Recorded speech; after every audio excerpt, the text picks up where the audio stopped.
I am red Shinde, motivational speaker.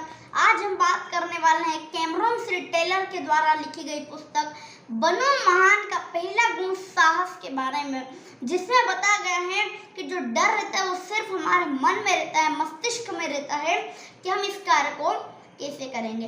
परंतु अगर आप किसी भी कार्य को करने में साहस जुटाएंगे तो कोई भी आप उस काम को करने से नहीं रोक सकता। आज हम बात करने वाले हैं इरेना सैंडलर के ऊपर। जब 1 सितंबर 1939 को जर्मनी ने पोलैंड पर अधिकार कर लिया था, अपना कब्जा कर लिया था, आक्रमण कर लिया था, तब जो पोलैंड था वो जर्मनी के कब्जे में आ गया।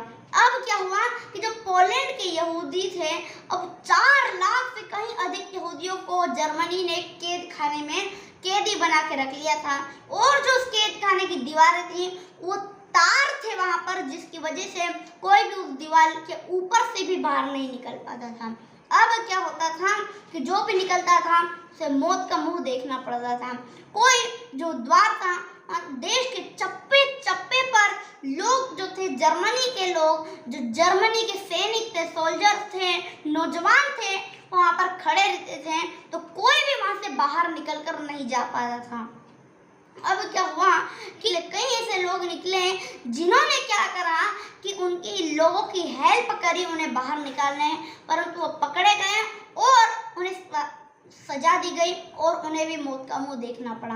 जो भी वहां से बाहर निकलता था उसे गोलियों से भून दिया जाता था, और जो उनकी हेल्प करता था उसे रोड के बीचों बीच घसीट कर गोलियां मारी जाती थी। परंतु वहीं से एक और समाज सेविका निकली जिसका नाम था इरेना सैंडलर। इरेना सैंडलर एक समाज सेविका थी, उन्हें हेल्थ का बहुत अच्छा नॉलेज था, तो उन्हें उस कैद खाने के अंदर ले जाया जाता था। अनुमति दे दी थी क्योंकि जो कैद खाना था उसके अंदर कई बीमार लोग थे, यातनाएं दी जाती थी तो कई बीमार लोग थे, कई ऐसे लोग थे जिनको बहुत बड़ी बड़ी बीमारियां थे, तो देखते रहते थे क्या होता है इनको। अब जब वो जाते थे तब उन्हें दिखता था, उन्हें पता चला कि लोगों को कई प्रकार की यातनाएं दी जाती है, पीड़ाएं दी जाती है, वो उन्हें सहन नहीं हुई थी। वो एक परिवार के साथ घुल मिल गए थे। उस परिवार में पेरेंट्स थे और उनके 6 बच्चे थे। अब जो 3 बच्चे थे वो इस कपकपाती ठंड में सर्वाइव नहीं कर पाए और वो चल बसे। 2 बच्चे उनके मरने के बाद, जो 3 बच्चे थे उनके चले जाने के बाद 4 से 5 महीने बाद वो भी चल बसे। अब जो एक बच्चा था वो भी इन यातनाओं और पीड़ाओं को नहीं सह पाया और वो भी चल बसा। अब जो माँ थी वह भी ये सारे जो बच्चे चले गए इस दुख को, इस दुखद परिस्थिति को सह नहीं पाए और वो भी चल बसी। अब बचा था अकेला फादर। इरेना सैंडलर ने सोचा कि अब तो मुझे इन लोगों को कैद खाने से बाहर निकालना ही होगा, परंतु उनके पास 2 प्रॉब्लम्स थी। पहली, वो निकालेंगे कैसे? दूसरी, अगर वो उसे निकाल भी लेंगे तो उन्हें सुरक्षित वो रखेंगे कहाँ पर लोगों को?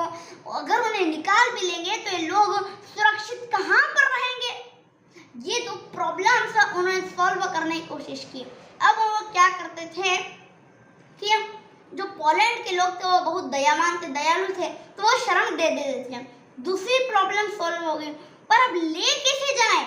यह प्रॉब्लम उन्होंने ऐसे सॉल्व करी कि जब लाशों को ले जाया करते थे लोग जर्मनी के, तब वो भी कुछ बच्चों को ले जाया करते थे और कुछ बच्चों को एम्बुलेंस के नीचे से कहीं पर भेज दिया करते थे। अब एक दिन किसी ने इस जो करते थे, एम्बुलेंस के नीचे ले जाया करते थे, जो लाश ले जाते उस वक्त, उस दौरान जब बच्चों को ले जाया करते हैं, तो ये उन्होंने किसी ने देख लिया। फिर उन्होंने सब बात फैल गई। अब इरेना सैंडलर की जांच पड़ताल हुई, पता चला तो इरेना सैंडलर को कैद कर लिया गया। वो कैदी बन गए, उन्हें भी जेल में रहना पड़ा, उन्हें खाना नहीं दिया गया, पानी नहीं दिया गया, और बस उन्हें यातनाएं दी गई, पीड़ाएं दी गई। परंतु फिर भी उन्होंने अपना राज नहीं बताया, अपने सीक्रेट्स नहीं बताए, अपने सहयोगियों के बारे में कुछ नहीं बताया। और एक दिन आया जब उन्हें फांसी की सजा सुनाई गई, परंतु उनके जो सहयोगी थे उन्होंने उन्हें रिश्वत देकर उन्हें बाहर निकाल लिया। अब बाहर निकाल लिया तो वो वेश बदल बदल कर अपने ही देश में रहने लगे। कभी कहीं पर चले जाते, कभी कहीं पर चले जाते। अब जब जर्मनी पोलैंड को छोड़कर चले गया तब सभी लोगों ने उनका धन्यवाद दिया। आज भी इरेना सैंडलर एक महान व्यक्तित्व यानी महान समाज सेविका की गिनती में आती है, काउंटिंग में आती है, लोगों के बीच में आती है। तो दोस्तों, अगर आप भी अपने डर पर काबू पाकर अपना साहस जुटाएंगे तो आप भी किसी भी कार्य को बिना किसी हिचकिचाहट के, कोई भी आपको उस कार्य को पूरा करने में, कोई भी आपको उस कार्य में सफल होने में नहीं रोक सकता। जय हिंद, जय भारत।